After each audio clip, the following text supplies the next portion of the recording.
അപ്പം നമ്മുടെ ഏട്ടൻ്റെ പാസ്പോം റണ്ണിങ് ബോർഡ് പാസ്പോം ഇട്ട് പെയിൻറ്റ് ചെയ്യാൻ പോവുക. കാരണം അവർക്ക് ഇത്രയും പഴയ വണ്ടി കഴിഞ്ഞപ്പോൾ പെട്ടെന്ന് തുരുമ്പ് കയറുന്നത്. പെട്ടെന്ന് മാരുതിയും കൂടെ അതിന് പെട്ടെന്ന് കയറും. പിന്നെ തുരുമ്പ് വന്ന് ഒരുപാട് പൈസയാവും. ഇപ്പോൾ ഈ നട്ട് കണ്ടോ, ഈ നട്ട് നമ്മൾ അയക്കണം. അപ്പുറത്തെ കൂട്ട് നട്ടുണ്ട്, ആ നട്ട് നമ്മൾ അയക്കണം.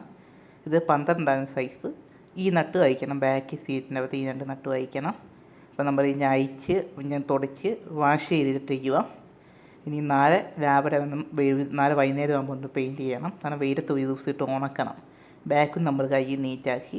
തുരുമ്പ് അവിടെ ഇവിടെ എത്തുന്നുണ്ട്, വലിയ തുരുമ്പില്ല, എന്നാൽ തുരുമ്പിൻ്റെ തുടക്കം ഉണ്ടായിരുന്നു. അത് നമ്മൾ റെഡിയാക്കി. ഇപ്പോൾ ഞാൻ പെരിയ പണിയിലാണ്.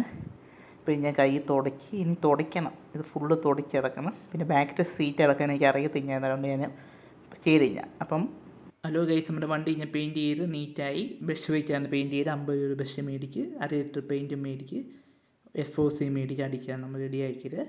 ഇങ്ങനെ ഓരോ വർഷം കൂടുമ്പോൾ ഫിനിഷായിട്ട് ചെയ്യുവാണെങ്കിൽ വണ്ടിക്ക് അത് കുഴപ്പം ഞാൻ കിടന്നോറും.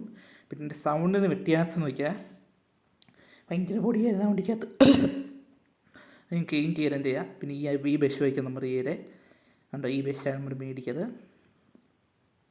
ഈ തന്നെ പെയിൻറ്റാണ് നമ്മൾ മേടിക്കുക. അപ്പോൾ എൻ്റെ യൂട്യൂബ് ചാനൽ ഇഷ്ടപ്പെടുന്ന ലൈക്ക്. അപ്പോൾ ഗൈസ്, നമ്മുടെ യൂട്യൂബ് ചാനൽ ഇഷ്ടപ്പെടുന്നതിന് ലൈക്ക് ചെയ്യണം, സപ്പോർട്ട് ചെയ്യണം. പിന്നെ ഇതുകൂട്ടുള്ള ചെറിയ ചെറിയ വീഡിയോസ് ഞെരുതായിരിക്കും, മാക്സിമം സപ്പോർട്ട് ചെയ്യണം.